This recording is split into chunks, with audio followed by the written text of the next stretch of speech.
欢迎来到巴巴娱乐呀频道，请订阅频道，所以大家不要错过当天最热门的新闻。我们今天的时事通讯包括以下内容：方向未谷，热爱未魂，荧幕内外诚意的平衡之道。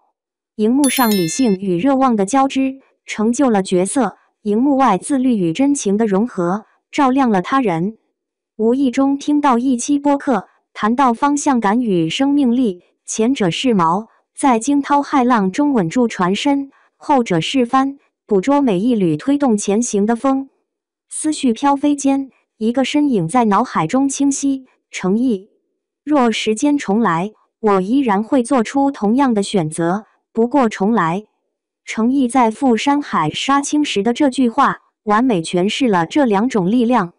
只有方向感，人会变得精准却冰冷；仅有生命力，又会像绚烂却易逝的烟火。而诚意的可贵，正在于二者交融的平衡之道。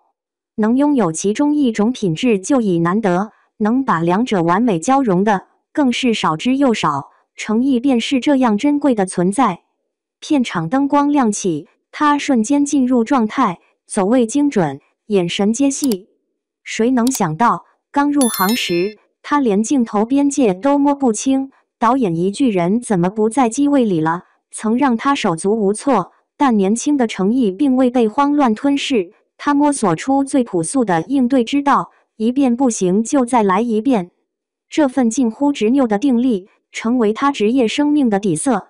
即便因《莲花楼》等作品被更多人看到，他选择了不必活在别人的期待里，让李莲花这个角色留在观众心中自由生长，自己则默默转身，投入下一段旅程。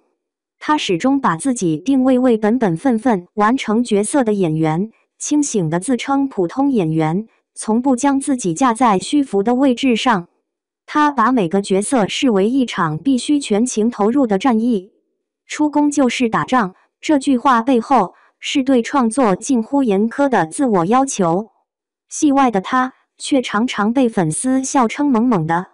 直播中，他会专注地玩着童年钓鱼玩具，一边嘟囔好幼稚，一边又认真完成每个步骤。当被要求展示健身成果时，他像个孩子般耍赖，转移话题吃东西。他也会坐在简陋背景垫着纸盒的电脑前加班，明明自己也在加班，却体谅着所有人的辛苦，一句又一句各位老师辛苦啦。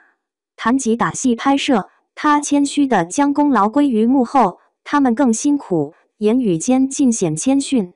一句果果们辛苦了，让你们熬夜了，更让粉丝感受到被理解、被尊重的暖意，全无明星架子。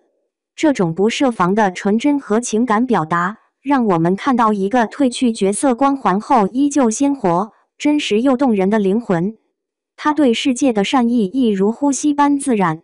他会默默递手套给手部受伤的武行兄弟，他会开大灯为粉丝照亮脚下的路。得知直播连线可能诱导消费，他果断取消环节，并轻声提醒按需购买就好，守护粉丝的理性选择。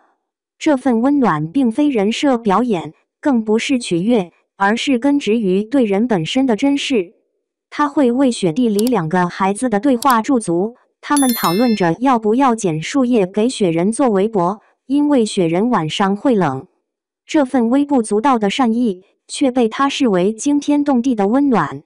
生活中的他，会在空闲下午泡一杯茶，不为讲究品类，只为片刻放松。他向往着有朝一日能悠闲地坐在巴黎街角发呆，或者骑单车漫无目的地游荡。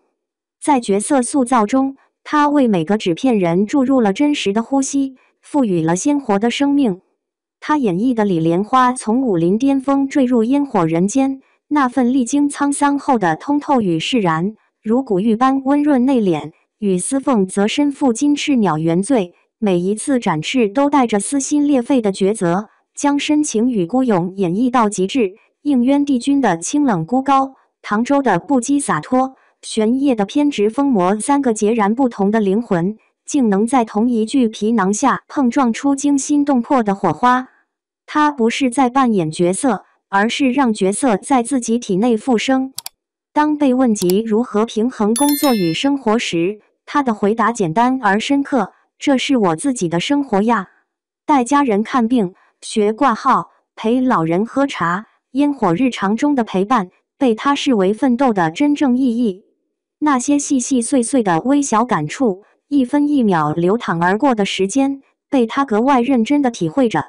这或许正是为什么他的角色总能带着灵魂落入人间烟火，成为观众人生路上的朋友与引路人。因为赋予角色灵魂的，本就是一个既知方向为何物，更懂生命为何情的人啊。当方向感与生命力交汇，便成就了一种完整的人格，既有明确边界，又有温暖包容，既知前路何在，又懂欣赏沿途风景。你看到什么，你在做什么，你的心境就变成什么。程毅曾这样解读自己与世界的关系。这句话恰如他艺术人生的注脚，方向感让他始终清楚要做什么，生命力则让他保持看见美好的能力。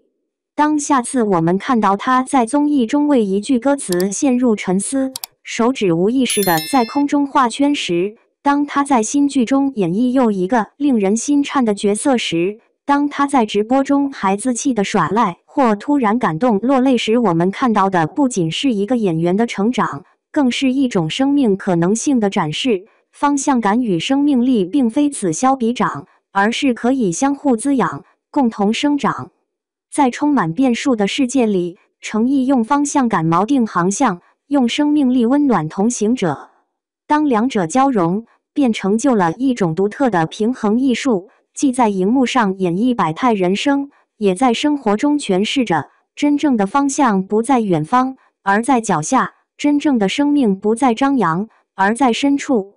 或许真正的破局之道，恰是程毅式的温柔革命，不必在理性与感性间二选一，而要让它们成为灵魂的双翼。毕竟，最深邃的方向从心而生，最蓬勃的生机向光而航。